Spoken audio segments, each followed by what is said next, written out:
नमस्कार। स्वागत है आपका न्यूज लॉन्चर पर। मैं हूं अशोक वानखड़े, लेकर आया हूं आपका अपना कार्यक्रम द एक्सरे। खबर,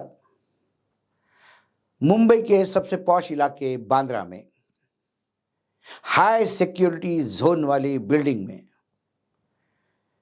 11वीं मंजिल पर रात को 2:30 बजे पतौड़ी के नवाब सैफ अली खान, जो फिल्म इंडस्ट्री के एक बड़ा नाम है, कपूर खानदान का दामाद है, प्रधानमंत्री के बहुत नजदीकी है, क्योंकि प्रधानमंत्री उनके बेटे तैमूर को मिलने की अभिलाषा रखते हैं।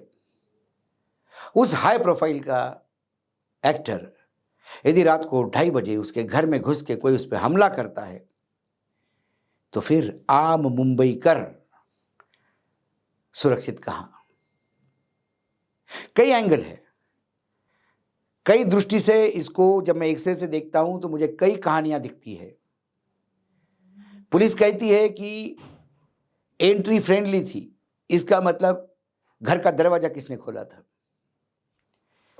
कहानी यह बताती है कि सैफ अली खान को आवाजें आई, वो बाहर आए, नौकरानी किससे उलझ रही थी, वो बीच में चले गए। जो व्यक्ति था उसने छुरा निकाला, 6 बड़े गंभीर घाव डाले। एक घाव तो स्पाइन के पास है, जिसमें वो चाकू टूट गया शायद घाव वाला, क्योंकि वो टुकड़ा मिला है। 2 सर्जरी हुई है, ऑब्जर्वेशन में है। नौकरानी से क्या बात हुई पुलिस बताने को तैयार नहीं है। जो एफआईआर सामने आई, वो एफआईआर एक नई कहानी बताती है कि उसने 1 करोड़ रुपए मांगे और फिर उसी पे हाथापाई हुई। क्या फिरौती मांगने वाला आदमी खुद चाकू के नोक पे फिरौती लेने पहुंचता है क्या? यह पहला केस हमने देखा। फिरौती लेने वाले आदमी किसी को अगवा करते या फिर फोन कॉल से धमकी देकर पैसा वसूलते हैं। यह बॉम्बे का बहुत पुराना है। यह पहली बार हुआ कि फिरौती लेने वाला बगैर किसी को बताए रात को 2:30 बजे फिरौती लेने पहुंचता है, जैसा उसके पास 1 करोड़ रुपए निकाल के रखा होगा। और इस समय दूसरी बात, क्या नौकरानी ने उसको अंदर किया? क्या नौकरानी उसको जानती थी? किसी को पता नहीं। सैफ अली खान की किसी से कोई दुश्मनी? किसी को पता नहीं। सैफ अली खान को क्या किसी ने अभी तक कोई धमकी दी थी? कोई रिकॉर्ड नहीं। फिर ये बात क्यों आई? इसको एक नया एंगल भी है चर्चा में। नया एंगल चर्चा में यह है कि क्या कोई अंधभक्त सैफ अली खान के घर हमला करने गया, और वह अंधभक्त इसलिए जा रहा था क्योंकि सैफ अली खान ने एक आक्रांता तैमूर के नाम से अपने बेटे का नाम तैमूर रखा था। यह भी पॉसिबिलिटी हो सकती है। मैंने कहा आपको, मैं एक्सरे से देखता हूं तो मुझे कई संभावनाएं दिखती है। वो संभावना इसलिए कि कवि कुमार विश्वास, जो रामायण का भी पाठ पढ़ाते हैं, रामायण सुनाते हैं, लोगों को भक्ति के सागर में गोते लगवाते हैं, और बीच बीच में ये डायलॉग मारते हैं। उन्होंने कहा कि सैफ अली खान के बेटे का नाम तैमूर क्यों रखा? तैमूर कोई भी हो सकता है। तैमूर का अर्थ क्या है? तैमूर इस शब्द का अर्थ है विश्व विजेता। यदि किसी ने अपना नाम तैमूर लिखा तो सारे नाम तैमूर गलत हो सकते हैं क्या? नथुराम गोडसे जी ने, गोडसे जी इसलिए मैंने कहना पड़ रहा है क्योंकि उनका महिमा मंडन आजकल पार्लियामेंट में होता है। तो नथुराम गोडसे ने महात्मा गांधी की हत्या की, उनको फांसी हुई। तब से गोडसे ये शब्द पार्लियामेंट्री नहीं रहा, और पार्लियामेंट में गोडसे शब्द रिकॉर्ड से निकाला जाता था। संयोग से एक सांसद चुनाव जीत के आया जिसका नाम गोडसे था, लेकिन सुमित्रा महाजन स्पीकर थी। वो सांसद एक दिन स्पीकर के पास आके बोलता है कि ताई जी, मेरे साथ क्या प्रॉब्लम है कि जब भी रिकॉर्ड में मेरा नाम लिखा जाता है सिर्फ पहला नाम लिखा जाता है, मेरा सरनेम क्यों नहीं लिखा जाता? ताई ने पूछा ऐसा क्यों होता है? तो उनको बताया गया कि वो गोडसे ने महात्मा गांधी की हत्या की थी, इसलिए गोडसे अनपार्लियामेंट्री हो गए। बिजनेस एडवाइजरी की मीटिंग हुई और उसमें गोडसे फिर पार्लियामेंट्री शब्द हो गया, और उस सांसद का पूरा नाम पार्लियामेंट के लिटरेचर में छपने लगा। तो एक गोडसे ने हत्या की इसलिए सारे गोडसे गलत नहीं हो सकते। वैसे ही एक तैमूर, किसी ने तैमूर नाम रखा किसी के मां बाप ने और वो आक्रांता हो गया, तो सारे तैमूर ये नाम गलत नहीं हो सकते। कुमार विश्वास, क्या अधिकार है उनको कि कौन किसका नाम रखेगा? तो क्या अगली बार कुमार विश्वास को कोई एक कारपोरेशन का चेयरमैन ही बना दो, नाम रखो कारपोरेशन, और जिसको भी नाम रखना होगा बच्चों का वो कुमार विश्वास से अप्रूव करके ले। ऐसे कई सवाल हैं। और क्या कोई कुमार विश्वास की इस वक्तव्य से कोई अंधभक्त भड़का तो नहीं? क्योंकि यहां पर सिर्फ हर मस्जिद में मंदिर मत ढूंढो ये बोलने पर समस्त हिंदुत्व का, सनातन धर्म का जो बेस संभाल रहे वो राष्ट्रीय स्वयंसेवक संघ के सुप्रीमो मोहन भागवत को लोग नहीं छोड़ते कि बुढ़ा हो गया रिटायर्ड हो जा, ये बोलने की बदतमीजी करते हैं, उनको ट्रोल करते हैं। तो सैफ अली खान तो कुछ भी नहीं उनके सामने। क्या किसी अंधभक्त का दिमाग तो इससे पैदल नहीं खराब नहीं हुआ? और मैं इसलिए कहता हूं अंधभक्त, क्योंकि जो फोटो रिलीज हुआ है 6वें मंजिल से भागते हुए, एक वीडियो आया है उस चोर का चेहरा पहली बार, उसमें गले में केशरिया या भगवे रंग का गमछा पहना है। वैसा मैं किसी भी कलर को राजनीतिक कलर नहीं मानता, क्योंकि वो दीपिका पादुकोण ने केशरिया रंग की बिकनी क्या पहन ली थी एक गाने में, पूरा हिंदुत्व बदनाम हो गया था।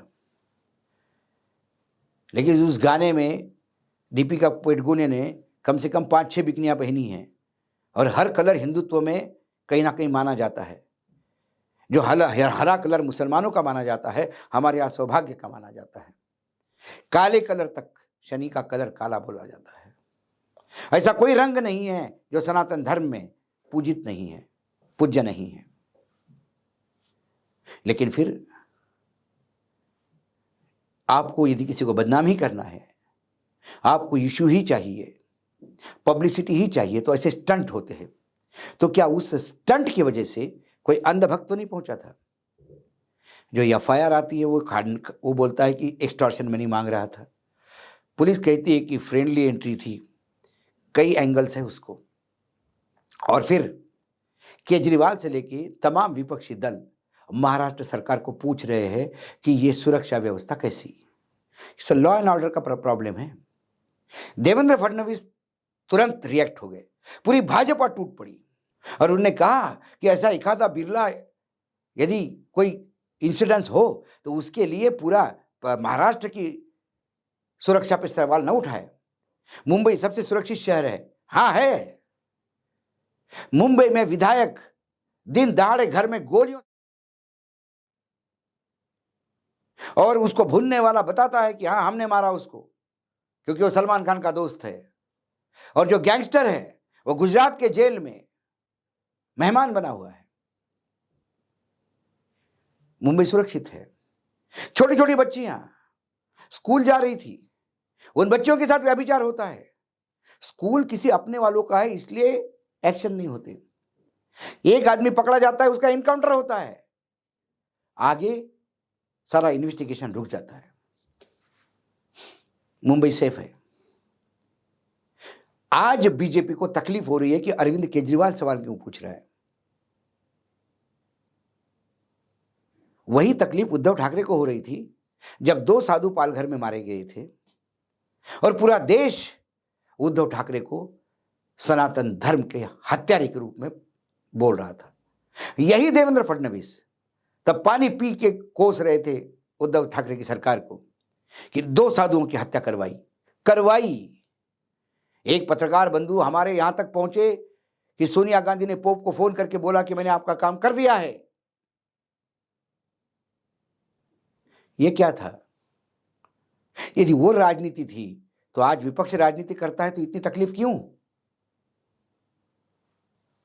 सवाल सैफ अली खान के ऊपर आरोप का नहीं है, हमले का नहीं है। सवाल है रवीना टंडन के उस ट्वीट का जो कहती है कि बांद्रा ऐसा नहीं था।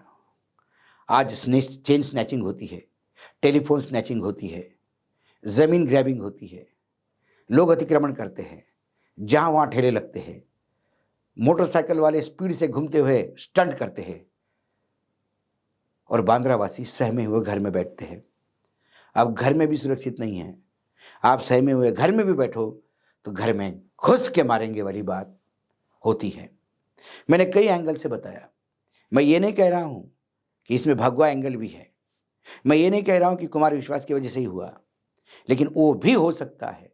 ये तमाम संभावनाएं मैंने इसलिए बताई क्योंकि जब तक सैफ अली खान खुद आके नहीं बताते कि उसकी उस हमलावर से क्या बातचीत हो रही थी, किस बारे में चिक-चिक हो रही थी, उनको क्यों पकड़ा गया, क्या बात हुई, तब तक सारी संभावनाएं जीवित है।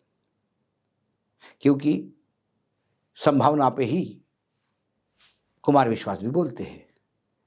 पूर्व में एक तैमूर ने भारत पे हमला किया, इसलिए तमाम तैमूर नाम रखने वाले लोग गद्दार, देशद्रोही हो गए। कुमार विश्वास, आगे पीछे किसी कुमार ने कोई गलत काम कर दिया तो सवाल ये भी उठेगा कि आपका नाम आप बदलोगे क्या? यही है। हर मोहनदास करमचंद गांधी गांधी नहीं होते। हर तैमूर भी आक्रांता नहीं होता। ऐसे कई उदाहरण, सैकड़ों उदाहरण दिया जा सकता है। आज एक्सरे में इतना ही। कल फिर आता हूं किसी विषय के साथ। तब तक के लिए नमस्कार। देखते रहिएगा न्यूज़ लॉन्चर।